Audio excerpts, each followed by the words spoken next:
ஹரி ஓம். குருர் Brahma YouTube channel நேயர்களுக்கும் தொடர்ந்து நல்ல ஆதரவு கொடுத்து வரும் நேயர்களுக்கும் அடியேனுடைய முதற்கண் வணக்கங்களை தெரிவித்துக் கொள்ளுகிறேன். நமஸ்காரம். தினம் ஒரு ஸ்லோகம் கற்றுக்கொள்வோம். இன்றைய தினம் காலையில எழுந்தவுடனே ஸ்நானம் செய்கிற பொழுது சொல்ல வேண்டிய பவித்திரமான புண்ணிய நதிகளிலே நீராடுகிற பொழுது சொல்ல வேண்டியதான ஒரு ஸ்லோகம். நம்முடைய பாரத தேசத்தில் இந்த ஸ்லோகம் ரொம்பவும் பிரசித்தி பெற்றது. கங்கே கங்கே ச ச யமுனே யமுனே சைவ சைவ கங்கே ச யமுனே சைவ கங்கே ச யமுனே சைவ கோதாவரி கோதாவரி சரஸ்வதி சரஸ்வதி கோதாவரி சரஸ்வதி கோதாவரி சரஸ்வதி நர்மதே நர்மதே சிந்து சிந்து காவேரி காவேரி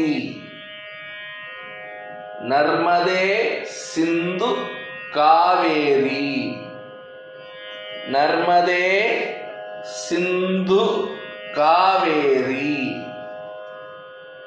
ஜலேஸ்மின் ஜலேஸ்மின் சந்நிதிம் சந்நிதிம் குரு குரு ஜலேஸ்மின் சந்நிதிம் குரு ஜலேஸ்மின் சந்நிதிம் குரு கங்கே ச யமுனே சைவ கோதாவரி சரஸ்வதி நர்மதே சிந்து காவேரி ஜலேஸ்மின் சந்நிதிம் குரு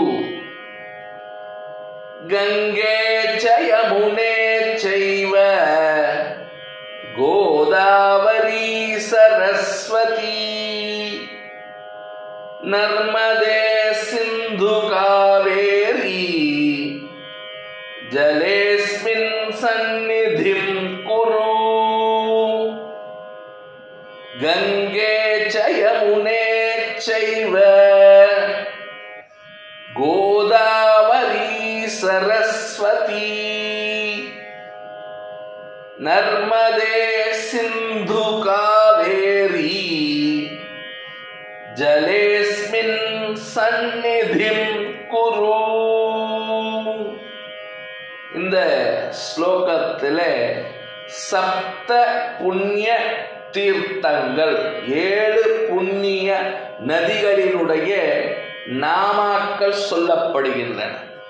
இந்த சப்த புண்ணிய தீர்த்தங்களையும் 7 புண்ணிய நதிகளினுடைய பெயர்களையும் தினசரி காலையிலே ஸ்நானம் பண்ணும் பொழுது குளிக்கும் பொழுது சொல்ல வேண்டும். நம்முடைய குளி தண்ணீரிலே அந்த நாமாக்களை சொல்லி அந்த தீர்த்தங்களை எல்லாம் இந்த ஜலத்தில சேர்ப்பதாக நாம் பாவனை பண்ணிக்கொண்டு தினசரி இந்த ஸ்லோகம் சொல்லி குளிக்க வேண்டும், ஸ்நானம் செய்ய வேண்டும். பரம பவித்திரமானவர்களாக நாம் மாறிவிடுகிறோம். சொல்லுவோம், பரம பவித்திரமானவர்களாக மாறுவோம், நல்ல பலன்களை அனுபவிப்போம். லோகா சமஸ்தா சுகினோ பவந்து. ஜெய் ஸ்ரீராம். ஜெய் ஹிந்த்.